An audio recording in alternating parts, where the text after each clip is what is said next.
Attorney Don Rico Capunan. QUEZON starts with Judel Fuentes, LJ Gonzalez, Simon Sandagon, Vince Magbuhos, and Gab Banal. Pamboy Raimundo returns to the starting lineup alongside Carlo Lastimosa, the Pinoy Sakuragi, Mark Pingres, Waray Himpayan, and Kenny Rocacurva also keeping their spots in that starting five for Binyan. Our officiating crew, Jay Francisco, Edmar Avis, Ray Gabriel, and the substitute referee, Lester Arcega.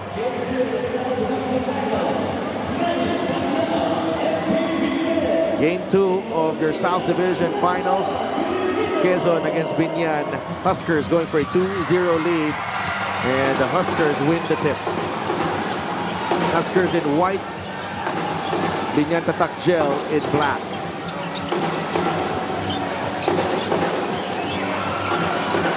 Pamboy keeping a close watch on Judel Fuentes, but Judel says, no problem, I got this.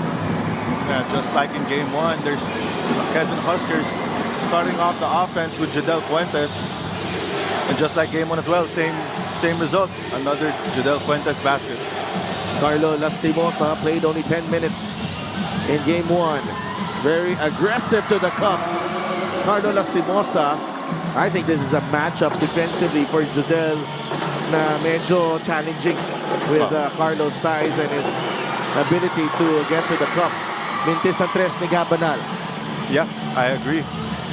Talagang si Carlo Lastimosa is going to be a matchup problem, I would say, for everyone. As he hits that three-pointer, he can really do it all on the offensive end. He can attack that basket from the wing, hit an open three-pointer, and also post up your player.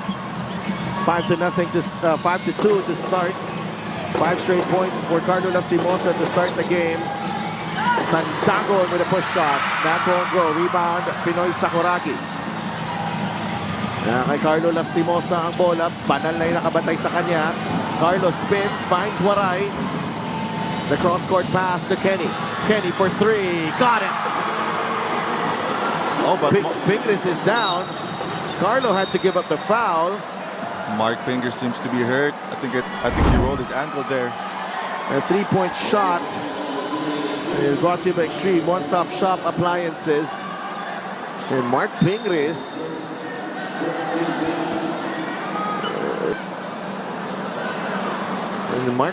this is going to be tough as well with the quick turnaround that we have at the moment. Only 1 day in between game 1 and game 2. Definitely, that's a big factor, talking about the recovery of the players, especially if you're playing a very high-intensity ball game here in the playoffs. 1 day, syempre nag-practice pa rin sila sa 1 day na yun, kaya talagang mahirap talaga in terms of recovery yung ganitong schedule. And Pingres is limping as he goes back to the bench. Judel Himpayan had him well covered. Pamboy Raimundo finds Lastimosa. Lastimosa with a fadeaway. What a start para dito kay Carlo Lastimosa. He's got 7 of the 10 of Binyan. Magkabaliktaran, no, si Delph. Nung game 1, si Judel early 8 points. But ngayon, sa kabilang panig naman, si Carlo Lastimosa early 7 points in this game 2. I think it's a Pamboy Raimundo factor as well, Andre. You know, Pamboy likes to go to Carlo early on.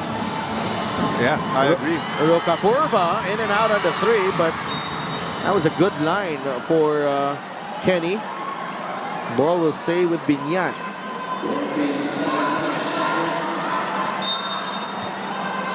They got to check on Mark Pingres. Kung kamusta siya, no? Hopefully, Andrea will have a report from Andrea on him if he can return. So, Coach Boyet Fernandez. Pumasok ko sa locker room kanina ng Binyan. I'd like to thank LJR, the official outfitter of the MPBL. Pagpasok ko, nandun sa Manila paper ang lahat ng instruction. Ganun talaga si Coach Boyet. Always. Ang liliit ng letra. Ang daming pas Manila paper. Ever since all the players that I know na naging Coach Boyet, Yan lagi sinasabi. Shoutout Ryan Costello. Sabi nga niya sa akin na naka-Manila paper lagi si Coach Boy, tas sobrang daming nakasulat. Kaya talagang makikita mo na ano eh. Nakikita ko rin doon, may pula na pentel pen, may black din. Classic Coach Boy at yan. Judel Fuentes for unsportsmanlike behavior. Pamboy and Judel have been warned for unsportsmanlike behavior. Let's say they won't be in the running for the sportsmanship award by the end of the season. 10-4. Here's Judel. Atake, the turnaround, no go. Waray Himpayan with the aggressive rebound. Here comes Kenny Rukakurva. Rukakurva gets it to Bonifacio for 3. No. Magbuhos will be called for the foul, and Waray Himpayan's activity is causing some problems. You have Magbuhos and Lastimosa in a separate incident as well. And oh boy, game 2 is off to a fiery. 1 na 2 points lang ang diferensya. Talagang itong game 2 sigurado gigil na gigil yung dalawa na. Game 1 saw a lot of fouls. Halos every quarter nasa penalty yung dalawang kupunan. Oo. And South Division Finals na talagang expecting mo na sa defensive end times 10, times 2, times 10 to times 100 talaga yung intensity mo ito. Quezon Huskers number 93, Vince Magbuhos for unsportsmanlike behavior, second infraction. Since game 2 of that Mindoro series, grabe din talaga yung personal nitong Quezon Huskers, no? Si Delph. Meron pang JP Sarao who last season was an all-star. Second team all MPBL. Yep. Pamboy Raimundo to shoot the technical.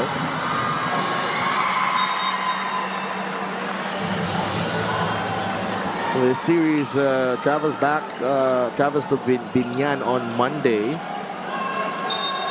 And then Wednesday if necessary. Here's Rukakurva. We go to Pamboy Raimundo. Carlo Lastimosa. He got the switch that he wanted.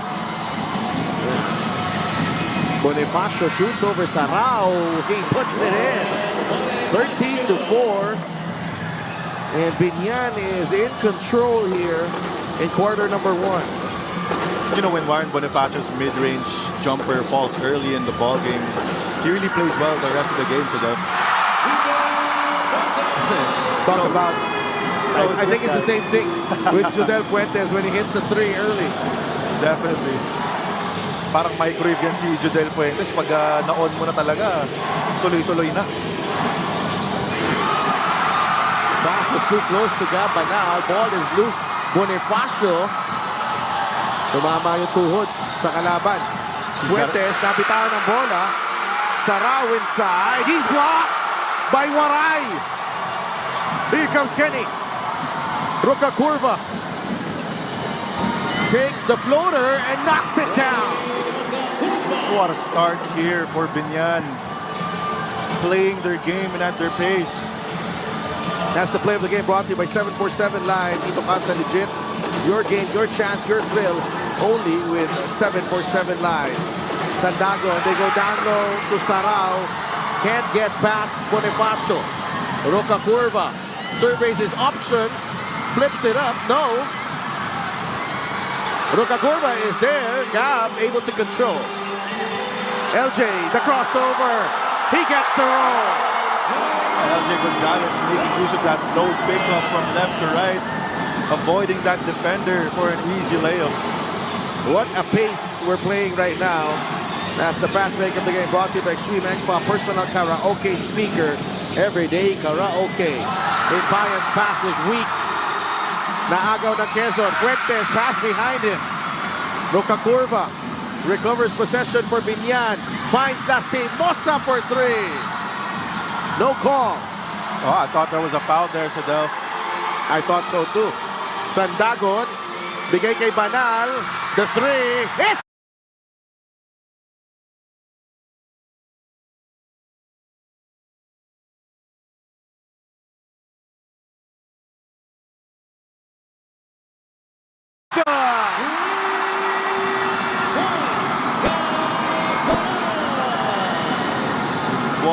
pace to start this ball game here, Sadel.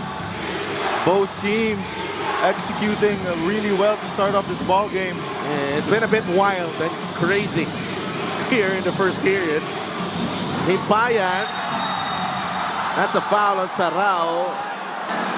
I thought Waray had a lane on the right side to drive. Yeah, he did, Kasi definitely. kung susunod lang din naman si Simon, tatama si Bonifacio doon. Yep, a little bit too unselfish there for Waray Himpayan.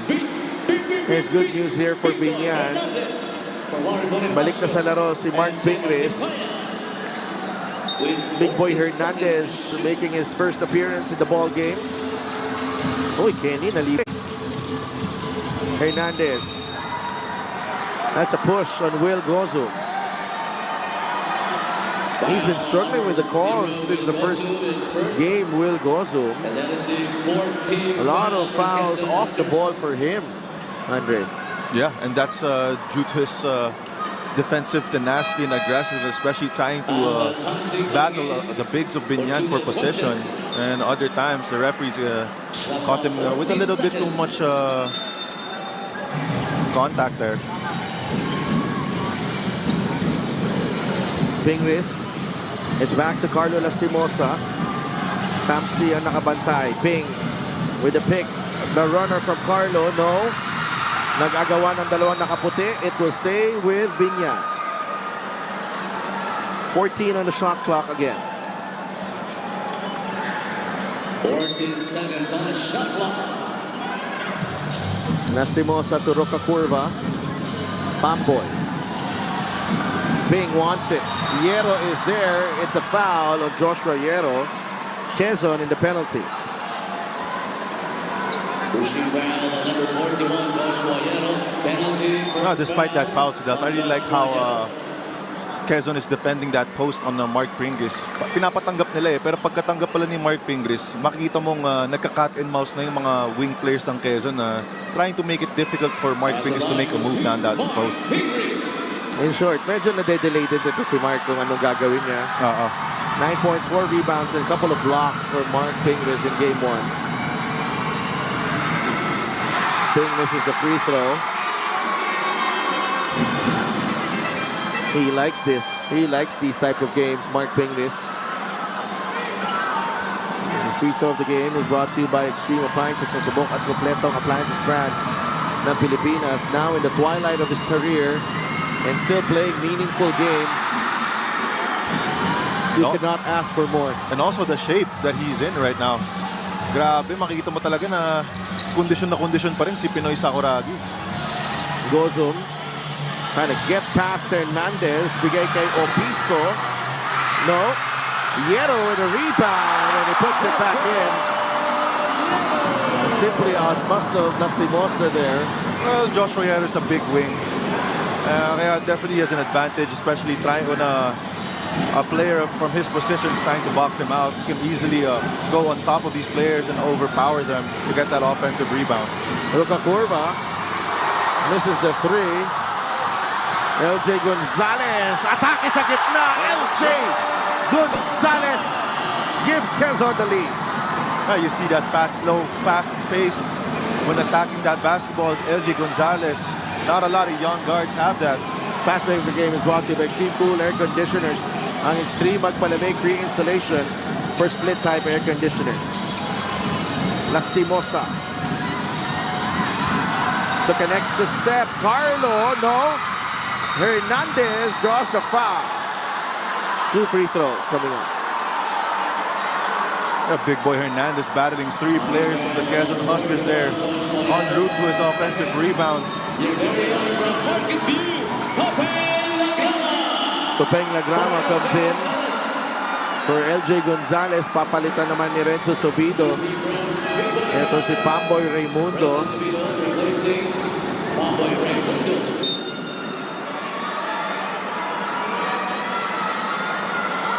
16-15. Hernandez at the line. Makes the first.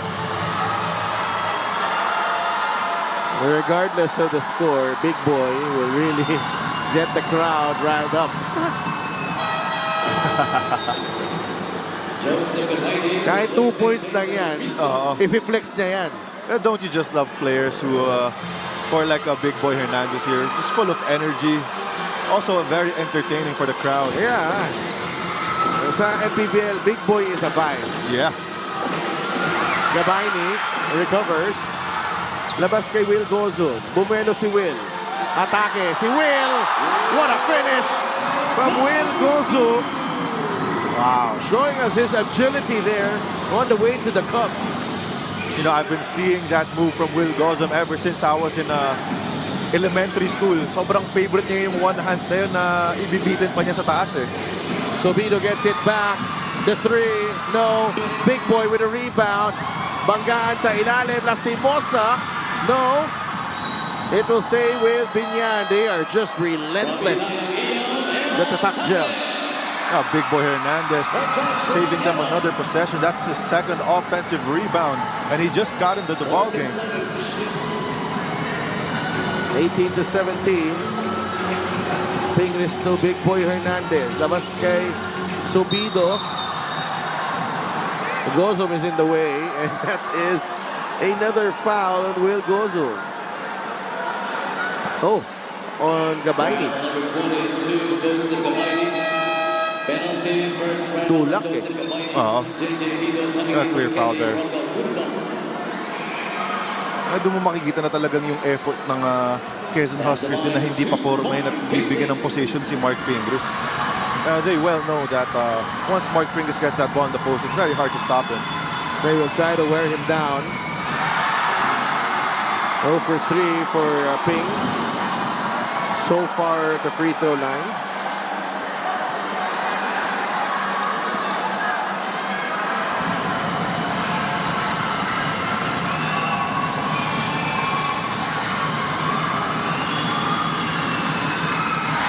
For 4 for Mark Pingris. Pwede ka mag-hack a Ping dito. Look at Gabaini and Big Boy battle for position underneath. That's an offensive foul. That's an offensive foul. Hinabol niya eh. That's a correct call there. Hinabol niya yung pick eh. Alam niya na kung dun siya tumayo, hindi tatama. Kaya niya in-adjust last second. The bigs here of the Quezon Huskers are in foul trouble early. We got Vince Magbuhos with 2 fouls.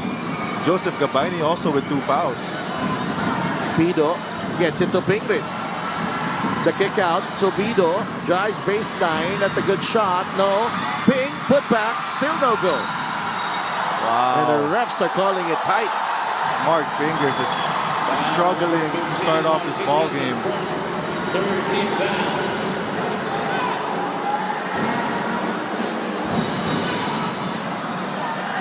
A minute and 17 remaining in the first period. Only the 13th foul for Binyan. Quezon up by 1.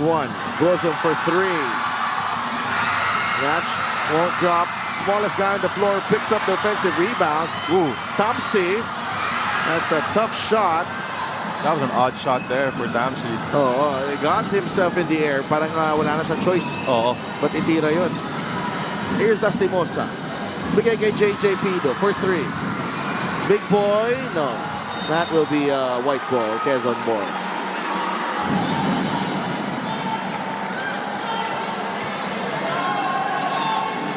Binyan's been getting some good looks here, Andre, in the last few possessions. Yeah, they've been executing their sets really well. All of the screens are hitting. Everyone's moving in synchronized.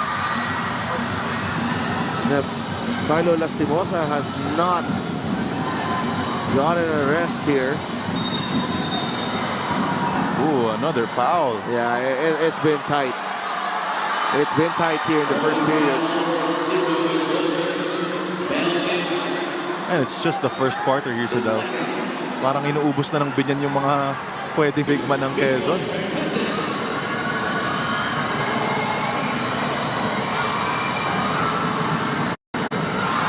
But the free throw shooting woes continue. They're 2 of 6 so far.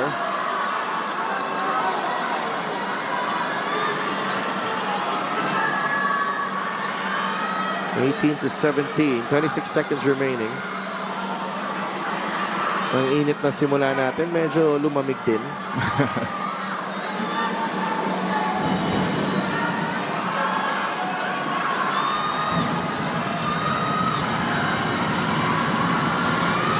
Big boy missed both.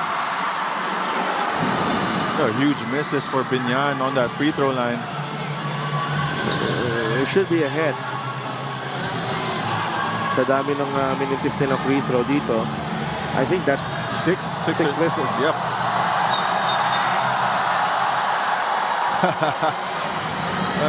Showcase ni Kopeng Legrama ang kanyang dribbling skills here.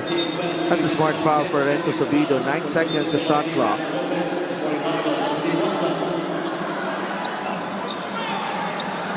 Nalabanan ng mga guardia dito. Tupeng and then Mantagle against Bam Lopez and Renzo Sobido.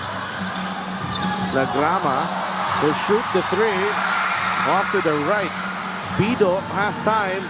Sobido leans in and he backs in the 2-pointer. Renzo Sobido. The Binyata Tuck Gel East Motorcycle Tire Game X with an 19-18 lead against the Quezon Huskers in Game 2.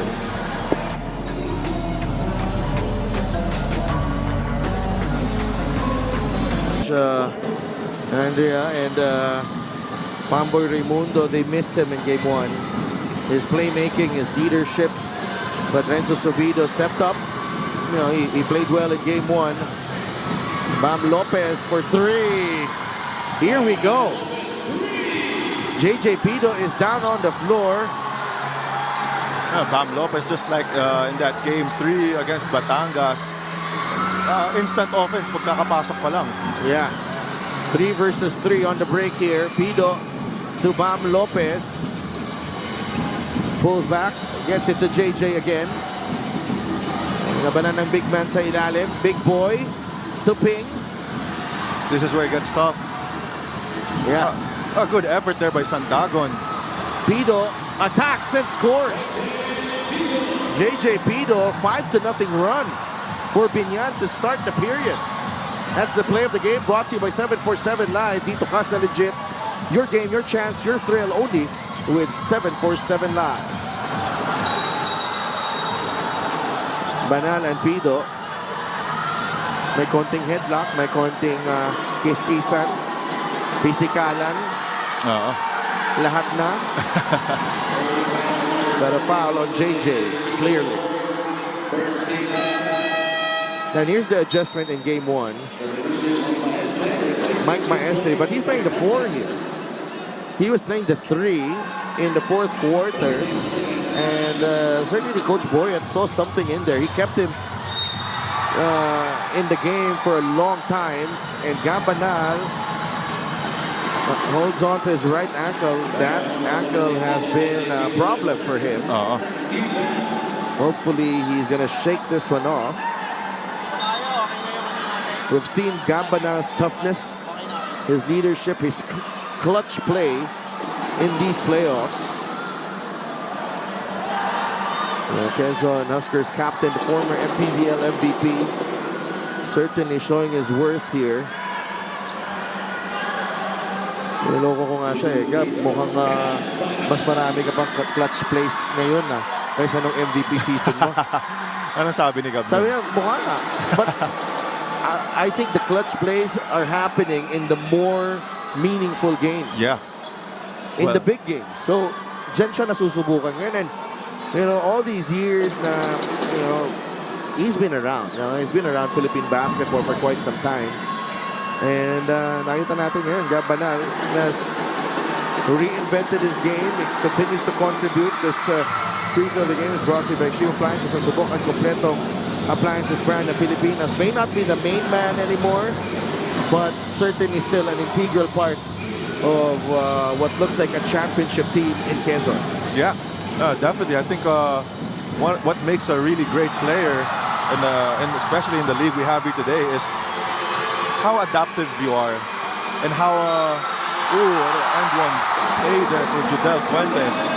What I was saying was how adaptive you are to a system, whether dati star player ka, dati sanay ka sa'yo lahat ng bola. And for you to turn that into something where you're still very efficient, where you can still where your team can still rely on you for you to win.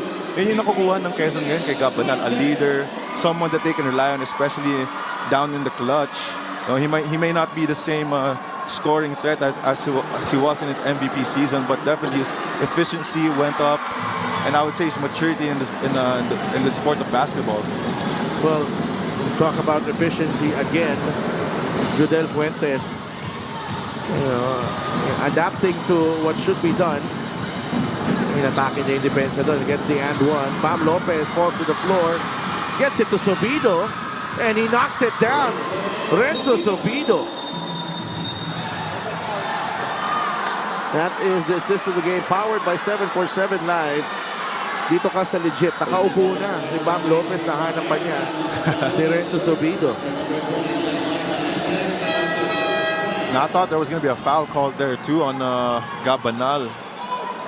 But regardless, playing Bam Lopez showing to everyone that even without the referee's whistle, tuloy-tuloy lang yung laro niya, and he eventually got an assist there to Renzo Sobido for an easy. I don't think that was an easy shot though. I mean, for Renzo Sobido, I would say that's an easy shot. It's an easy shot. But for us normal people, definitely. LJ to Judel. Yes! Judel Fuentes, 11 points in the first half. Quezon to within 2, and Sobido is fouled. I like how Renzo Sobido is playing right now. Even in game 1, they need him to be this aggressive as well, Andre. Yeah, and I think nabuhay yung aggressiveness na to due to the demand, especially in that game 1 na wala si Pamboy. Talagang makikita mo na nag-iba yung demeanor din and yung pag-atake ni Renzo Sobido. So tingin ko talaga nabuhay yung aggressiveness na to due to the demand na kailangan sa kanya ni Coach Boyet. As they say, necessity is the mother of all invention. So, 0 for 2 for Renzo. Hindi siya makapaniwala. Oo. Yung una, hindi na siya makapaniwala. Pangalawa, mas hindi siya nang makapaniwala. And for a guy who's shooting really well beyond on the free throw line, talagang hirap paniwalaan yung 0 for 2. 14 points for Judel Fuentes. A fiery first half for Judel. Ruka Curva trying to answer. No. Fuentes with a rebound. Watch out for Judel Fuentes here. He's feeling it. Mainit ang kamay niya and he finds Banal. Banal against Maestre. Labas kay Judel. Ping is there to help. Judel, fade away, won't go. Ruka Curva grabs the rebound. Here comes Kenny. Looking for Sobido. Hard closeout. Wow, what a recovery for Quezon. Waray Hibayan. Unable to score on that layup. Parang minadali ang layup na yun. I think he could have also went with his left hand instead of his right. That's a double foul on Banal and Sobido.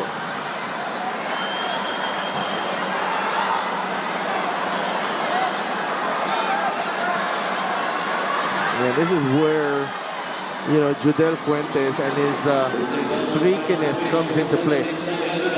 Alam mong mahirap talaga kumuha ng punto sa playoffs. But when Judel Fuentes is in a flow, he's in rhythm, and he's feeling it. It's just, hahanapin na siya, hahanapin. Magka-create talaga ng sitwasyon eh. I mean, here in Lucena. And Kenny Roger Rocacurva. Check out his numbers in victories and in the losses of Binyan. So safe to say, followed Binyan basketball. A major key factor in the success of this team is if Kenny Rocacurva really has it going offensively. So definitely in their 2 losses so far in these playoffs, the the main thing that is consistent from those losses is Kenny Rocacurva not scoring near his averages. Banal, catch and shoot. He gets it to go. Gab Banal continues his fine shooting form here in the South Division Finals. 7 points, and we're only in the first half.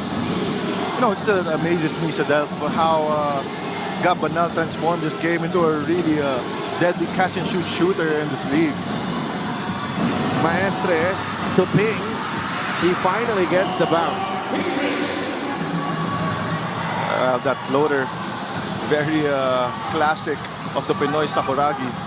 That is the assist of the game, powered by 747 Live.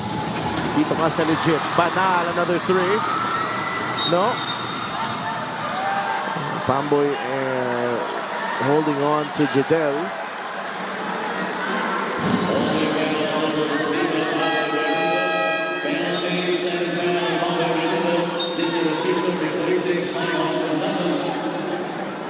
Binyan is in the penalty. That should be 2 free throws for Jadel Fuentes.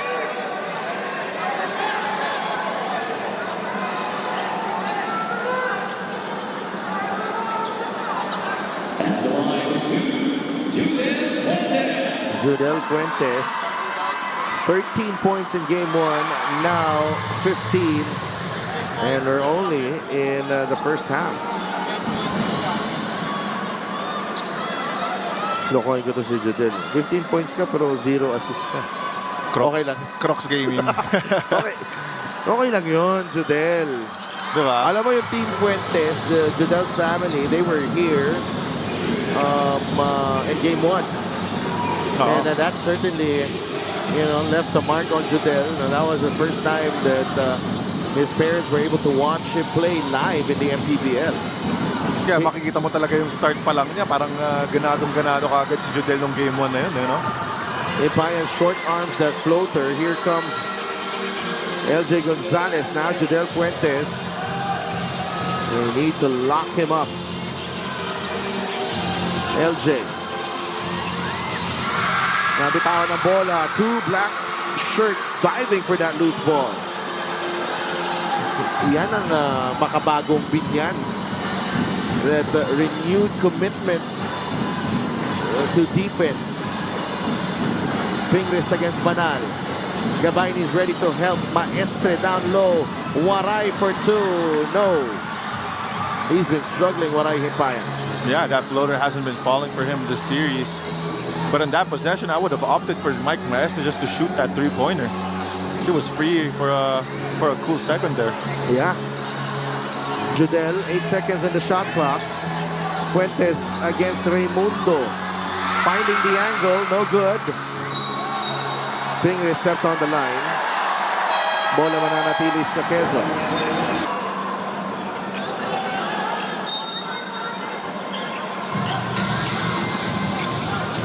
Sandagon gets the inbound. And the Kenny Rocacurva knocks that ball away against LJ Gonzalez. Parang nung game 1 lang. Kenny Rocacurva really trying to make it hard for LJ Gonzalez to even accept that basketball. Pinapahirapan niyang patanggapin si LJ. Going back to what almost all coaches say, the best way to stop a player is wag mo nang patanggapin. Very much easier said than done, of course. Nakakapagod din itong ginagawa ng dalawa eh. Si Kenny, binabatay ni LJ. Si LJ, binabatay ni Kenny. Parang nagka-cancel out lang din eh. No? Yeah. Commissioner Kenneth Dorendez, Head of Security Rudy Distrito, and Head of Operations Emer Oret. Lead for Quezon, 4 minutes and 13 seconds remaining in the second quarter. Game number 2 ng South Division Finals dito sa Lucena Convention Center. They dodged the bullet here. Oh, look at wow. Curva. Wow. Paglingon mo. Yung paglingon mo, nandun na siya. Sabi na Jose, grabe. Grabe yung speed na itong si Kenny Rocacurva. So 2 free throws plus ball possession for Binyan. Yeah, that's the right call.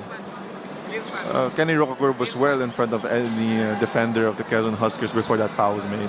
Masyadong mabilis. Sobrang bilis. Sobrang bilis.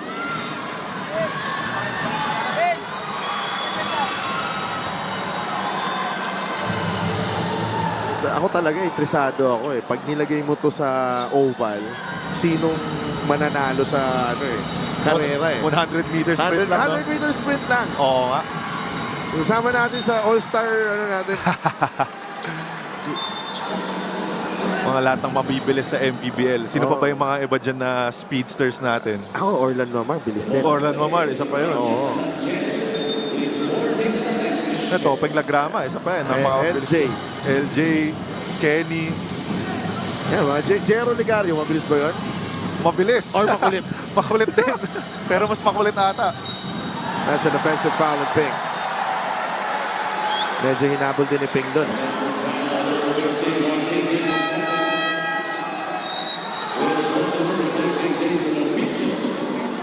Nabilis ang Gozum, Sarao, Opiso, Sandagon, magbuhos. Ang lalim na ng hugot. Well, yeah. Coach Eric. Well, you got Vince Magbuhos, he's got 2 fouls. Will Gozum, 2 fouls. JP Sarao, 2 fouls. The Baini, 2 fouls as well. I think what Binyan can do right now is exploit the post, especially with all the big man here of Quezon, I would say, is still in foul trouble. Oh, na-stop ni LJ, fast break ni Rocacour pa. Gozum with LJ goes behind the back, bigay kay Banal. Nalibre si Gab, Baini for 2. And there you go again. Gab Banal's vision shown again here today. Always looking to pass before looking to shoot.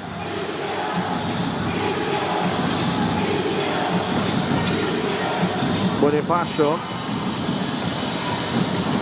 Bigay go to that post. Yeah, bigay kay Pingris.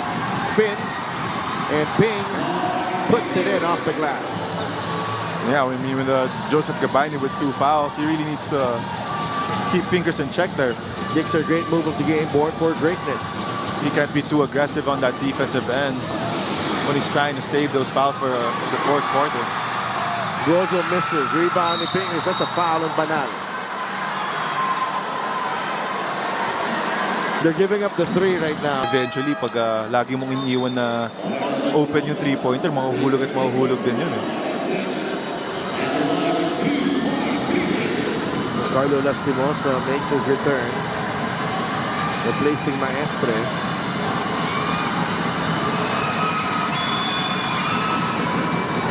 Pingris finally makes a free throw.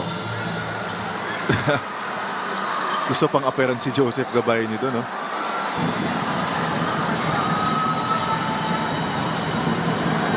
Free throw shooting of Binyan. Look at that. 5 of 14. 2 for 2 for Pingris.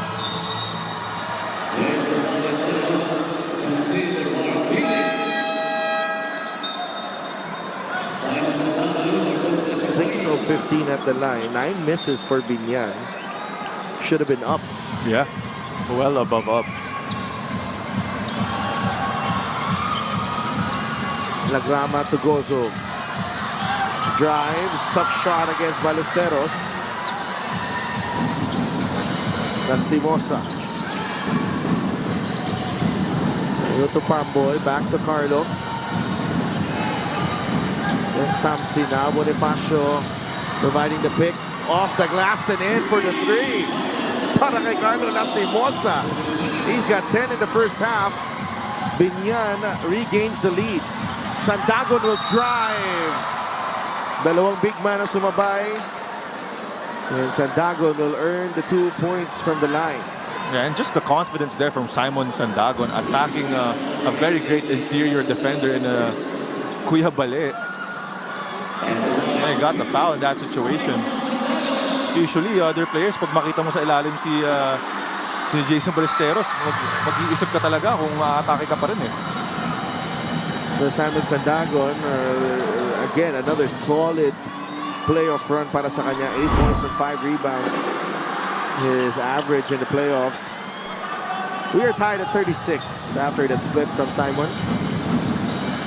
Both teams already over the limit. There began as a couple of timeouts left here. Hindi pa din na nagagamit.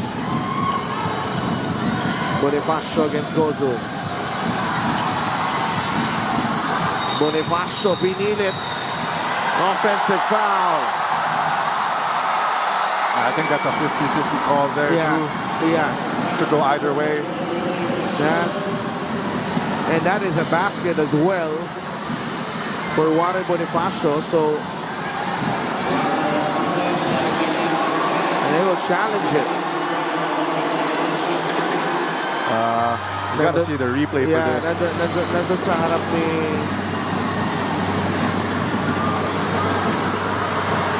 we will be right back.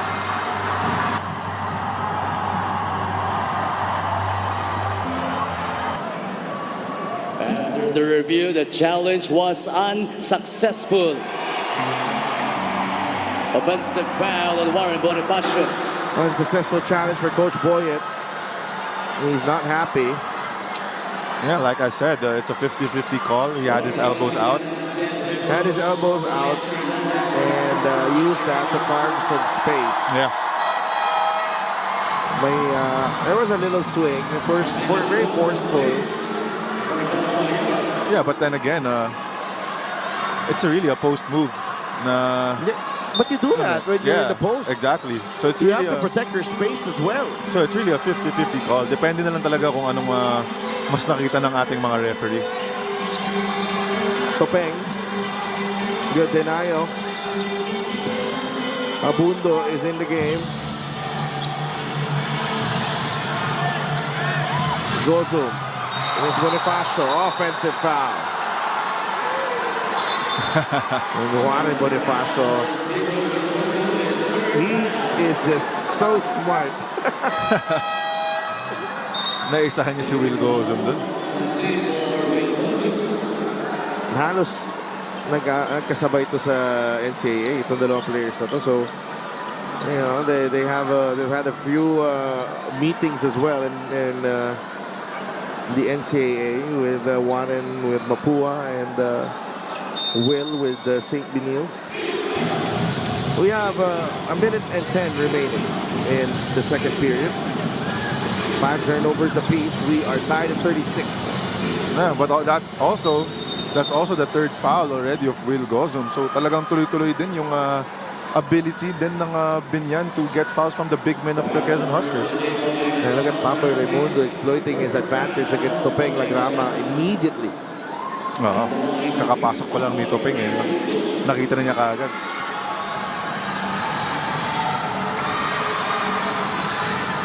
And Binyan slowly but surely improving those free throw numbers.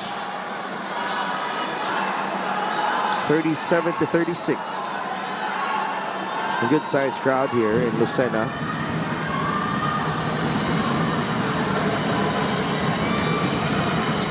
Two for two for Pamboy Raimundo. 3 points so far para kay Pamboy to go with the 3 assists. Under a minute remaining in the first half. Tamsi to Tupeng Lagrama. Lagrama gets it to Sarao. That's a travel.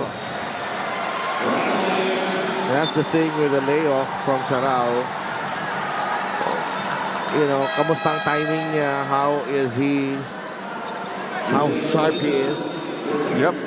And that's a real factor. I like that you mentioned that, Sadel. Siyempre, kahit sabihin mo na araw-araw pa rin siya nagpa-practice, iba pa rin yung game reps. Kaya definitely there's still rust to be set off here for JP Sarao.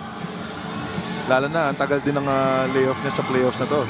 As you mentioned, last time na na-activate siya, game 2 ng Mindoro. Kaya matagal-tagal na rin talaga.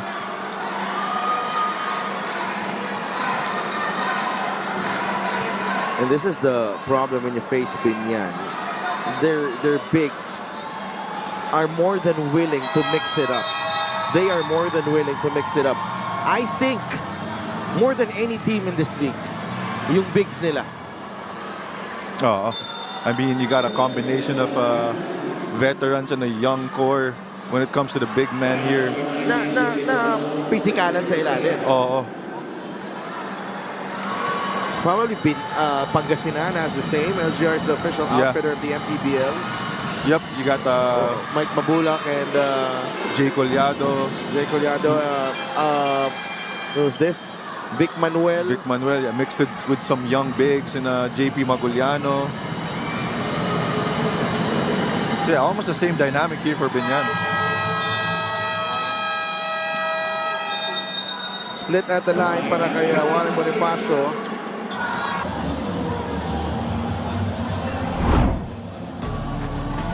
Our player matchup, two explosive guards, Carlo Lastimosa and Judel Fuentes. And not surprising that they are also the leading scorers right now for their respective teams so far. Carlo has 11 and Judel has 16 here in the first half. Also both players that can score from all three levels of the basket, whether it's a catch and shoot three-pointer, inside and attacking the basket as well. It's definitely a great playoff game matchup here, talking about Carlo Lastimosa and Judel Fuentes, who are also both big-time playoff performers. Yeah, that's true.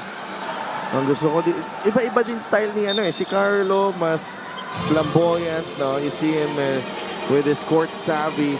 I think Judel is more of the old school type of guard. Tama. And his footwork and his ability with the basketball, his ball handling. Sarao finds Sandagon. He will finish. Great extra pass from JP Sarao. Able to find Simon Sandagon. Coach Boyan Fernandez calls a timeout. 15 seconds remaining in the second period. We'll be right. For greatness. Office of the Mayor. I'm on Office of the... Tama ba? Office of the Mayor ba yan, Dre? Oo nga. So... Parang nakita ko din sila nung game 1. Kung ako, hindi ako nagko-cover, malamang sinabayan ko. Pero nagko-cover ako eh. Mas gusto ko kasama kita eh. 39-38. Binyan with the one final possession of the first half. Roca Curva against Hierro. Kenny attacks middle. Gets his own miss. And good defense there by QUEZON to end the first half. Binyan will go into the break with a 1-point lead on the road. Hole in his best of 5 South Division Finals. We will be right back.